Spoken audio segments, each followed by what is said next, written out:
Our commencement speaker is a native of Bladen County and grew up in the Carvers Creek community. Upon graduating from East Bladen High School in 1976, he attended North Carolina A&T State University, which he will tell you is the finest institution of higher learning, if not the USA. If not that, then the world. He graduated in 1980 with highest honors with a Bachelor of Science degree in Biology and Chemistry, and received the James H. Burney Award in recognition of having the highest GPA in the Biology and Chemistry department.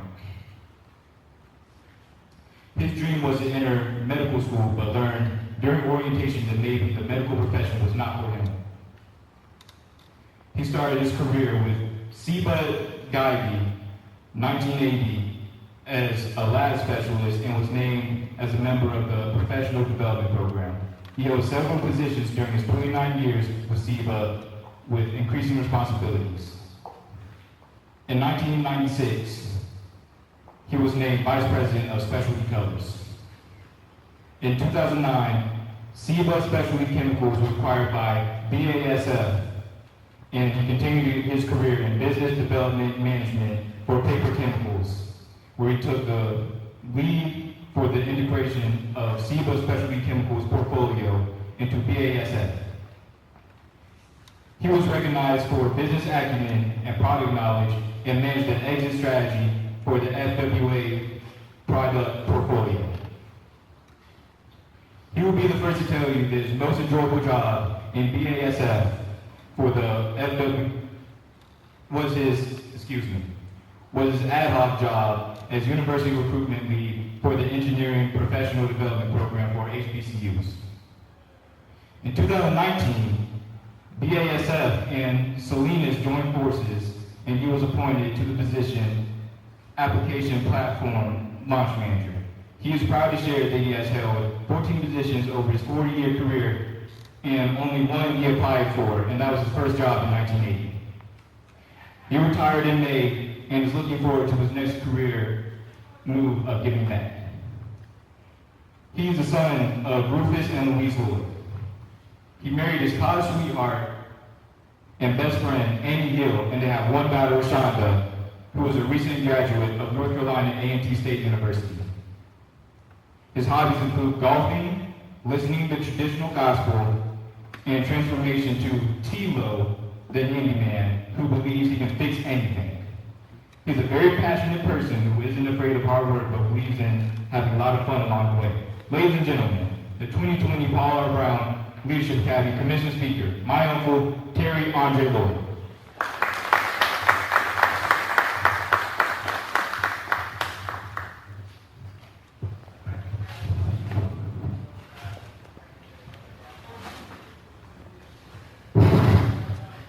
First of all, it's great to have this mass view.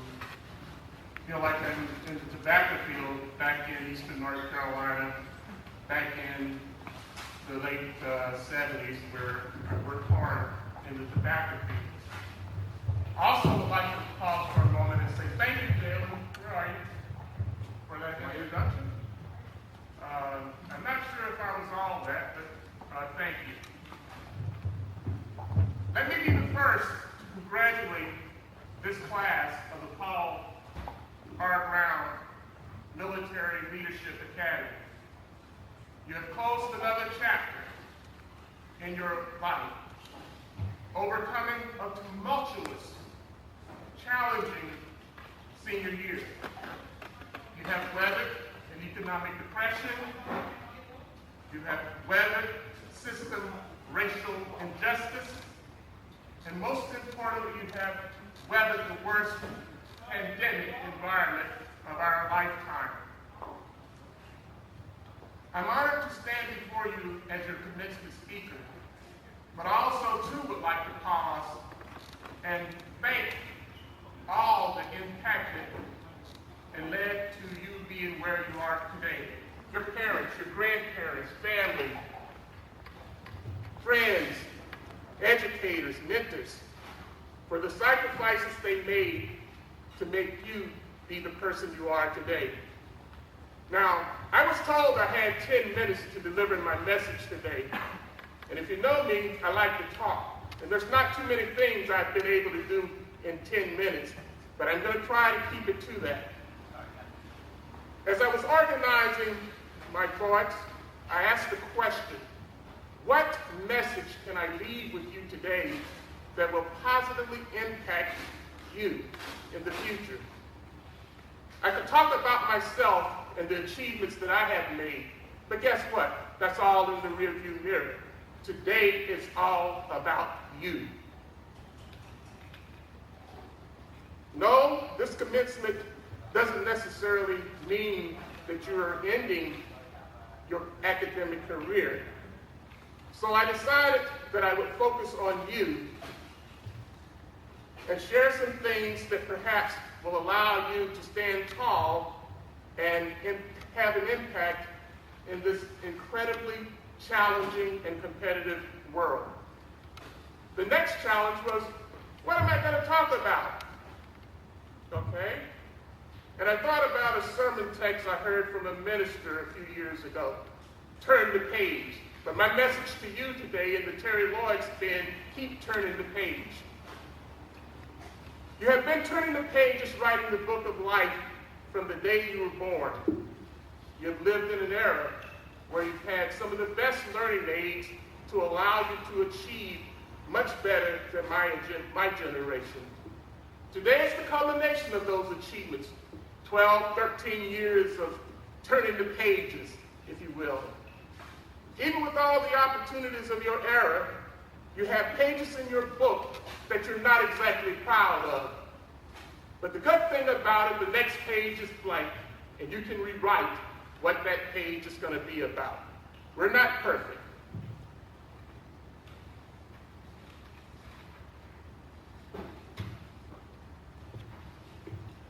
Figure out what you want to be in life and start writing the next page of your book. Set the stage for what is scribed. What you do next is totally up to you. Whether you're enrolling in the next institution of higher learning, community college, or the university, you opt for a military career, or you decide that I'm going to move directly into the workforce. Successful people do not necessarily achieve because of their academic performance. It's all about managing yourself and having a plan. Managing yourself and having a plan. Today, I'm giving you a new title. You have just been promoted to manager. And I want to leave you with a few things that you should manage and do it with discipline. The first thing I want you to do is to start out by managing your day. Set goals and plans for a day. Separate your goals into long-term and short-term, right? Document the short-term. You can use the features of all this fancy software, your to-do or task list. And make sure you capture your tasks that you want to achieve for that day. For the longer-term goals, put it in an Excel spreadsheet. When I was growing up, I had a journal, I had a plan of things and milestones that I wanted to do in my lifetime. For those tasks that cannot be achieved in a day, the good news about your to-do list is a roadmap.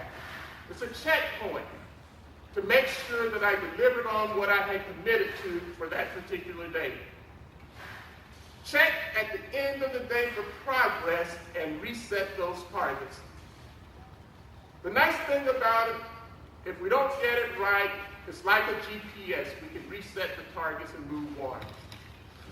The second part of being a manager is to manage your inner circle of friends. You're only as good as the people you surround yourself with. Surround yourself with people that share similar goals that you have set. Network and collaborate. People change. And don't forget, everybody is not perfect. It's okay if you reach back and find a friend that didn't necessarily get it right the first time. please reach back and pull them along. Manage your character in a positive way. Those qualities of your character will be the one thing that make you different from others. And each of you want to be different and better than the person that you're modeling. Honesty and integrity, can't say enough about it. Your moral behavior, can't say enough about it. Ethical standards, and more importantly, we all have to learn how to love, show your love. Manage your finances.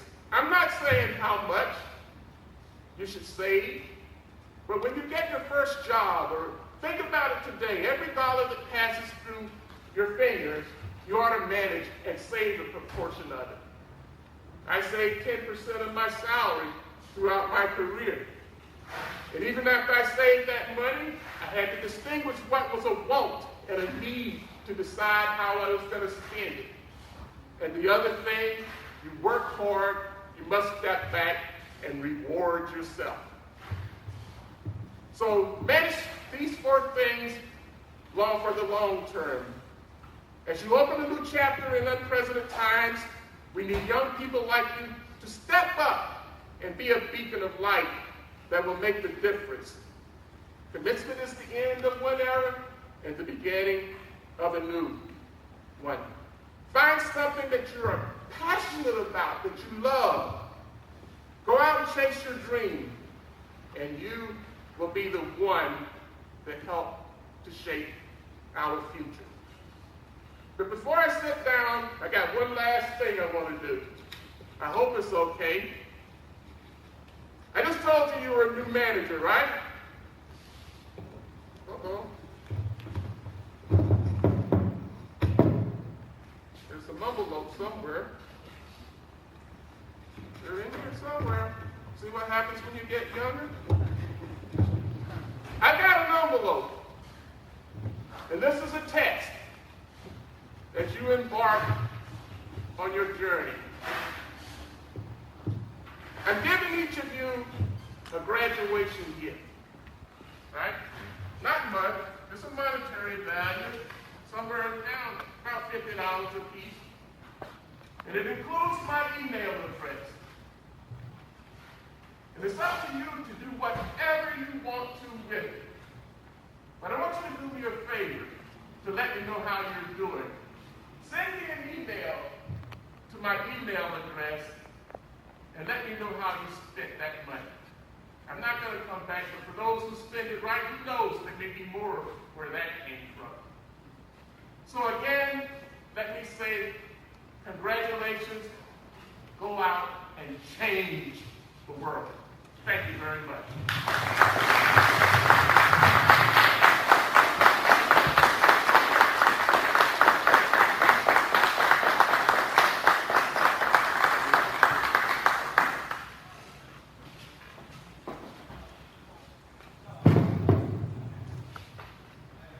Mr. Terry Lloyd, on behalf of the class of 2020, I would like to give you this plaque, making you an honorary member of the Corps of Cadets. Thank you.